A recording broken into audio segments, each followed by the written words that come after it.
We are here in Daytona, headed to the Speedway.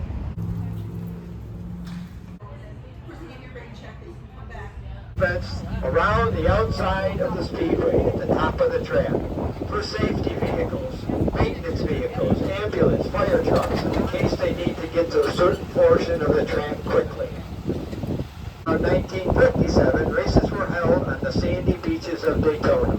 But during that 10-year time span, the population increased and the weather and high tides were wreaking havoc with racing on the beach.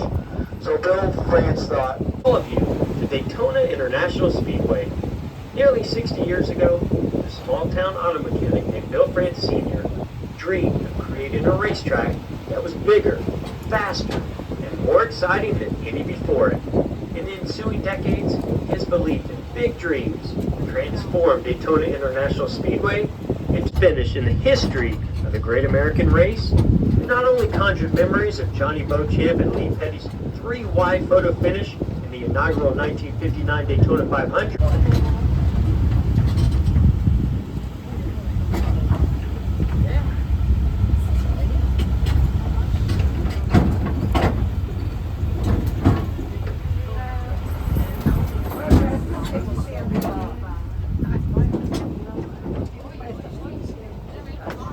okay folks, if you look left, that is our back straightaway, 3,000 feet long. Prior to the back stretch is the first and second turn. Now, there is no flat portion to the 2.5 mile dry oval. It is all banked. All 4 turns are banked at 31 degrees. The start-finish line where we will be visiting is banked at 18 degrees. Now this long, 3,000 foot straight backstretch, you think, well, that's got to be flat. But if you look closely, there is a slight angle. It's banked at 3 degrees, and that's for water to run off during rainstorms so that the track dries quicker. Angular pieces of styrofoam. And on the very inside is a wall of hollow steel tubing. So the object of this wall system is that when a car impacts the hollow steel tubing, the energy of the impact is dissipated in light. And then whatever impact energy is left, it goes into the styrofoam, thus doing less damage to the cars, but more importantly, improving driver safety. 4 stories, or 40 feet in height. Now imagine cars going around here at 180 to 185 miles per hour. Not one abreast. A car come out of this turn unscathed. So it's pretty safe 2 abreast. 3 is pushing it. Now to our left, folks, inside the interior small fence, you'll see a squiggly series of pavement in there. That is our go-kart track that house the road course for the World Karting Association races, which, by the way, will be held starting next week.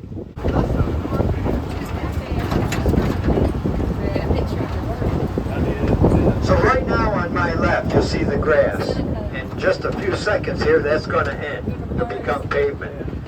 Years in past, this used to be all grass where we're driving now on the left. But if a car spun out, was in this area, on that grass, it was just like they were on ice. They had no control over the car. It would spin and turn wherever it wanted to, and they had a hard time stopping from hitting that interior wall.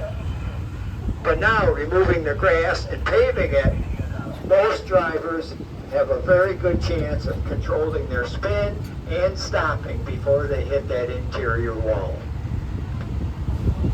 Yes, and it's a little difficulty going up, but be aware on the way back to stop yourself from running down, because you will gain momentum, and that's not good.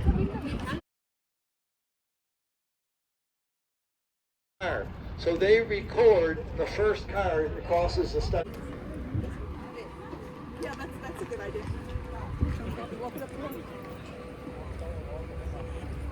Where we just were, and race right down this way into the first turn. But we're going to take a hard left turn into pit road. This is a 1,600-foot road that has all the pit stalls in it. And as you can see on the right, they are numbered consecutively from 1 through 40, as there are 40 cars in the Daytona 500. A and pit stall number 14. There is no 13 because of superstition.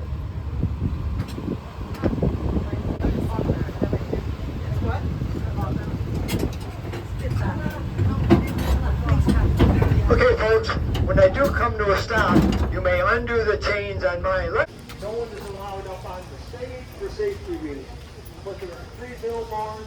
You can stand in front of in here. You can keep going around, have pictures taken. That is for the Daytona 500 club members. They can come down before the garage area. So if you look to the right, the very far end, you'll see the Sunoco canopy. There are Sunoco gas pumps underneath that. That is the official fuel of NASCAR, Sunoco. And that's where all the teams go to fill up their cars and the tanks for the race. You'll see a stage in there. One of the cool things about being in the fan zone is that there are driver interviews held on that stage, along with musical acts throughout the weekend. But when they're driving around the playground, you'll see cement pads. Well, that whole compound there is the motorhome compound for drivers and owners when they race here during the weekend or any event. And you can see the garages are right across that street to my left. So they have a very short walk to the office. Except for the black and white ones. Okay, now to my left, specific pictures of memorable moments that happened during races throughout the history here so far.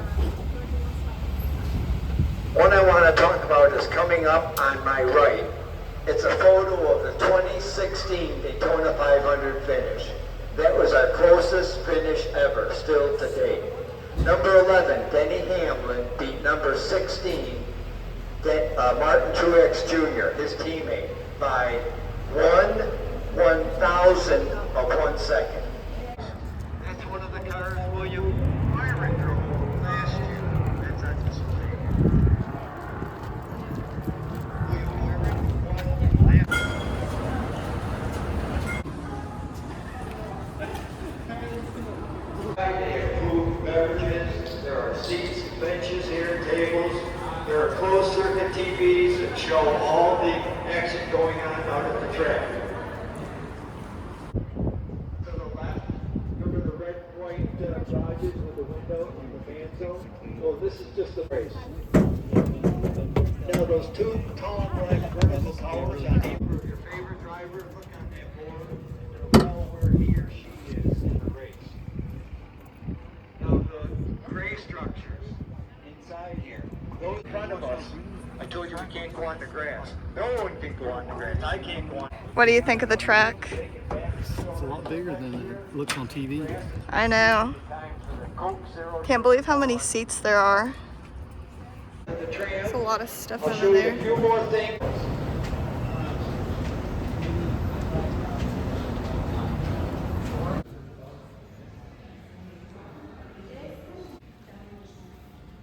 How much money? You want $1 million? That's a lot of money. There's the uniform.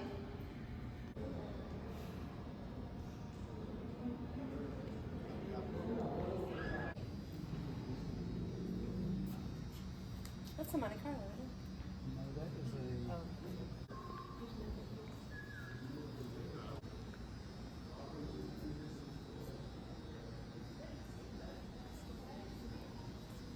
Like It's cool.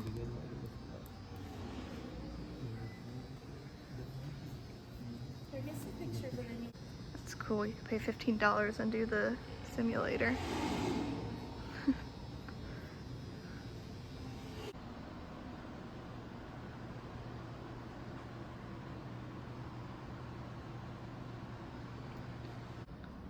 See, over here they have motorcycles. This is pretty cool.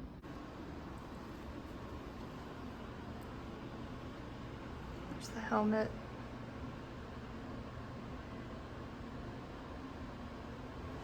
Yeah, that one caught on fire.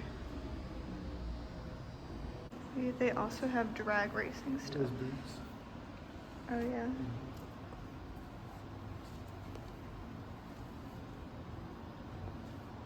Here's the trophies.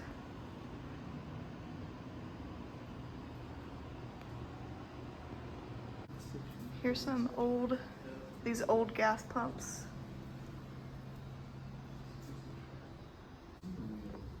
Oh yeah, you have like the little bar thing there. Right there to steer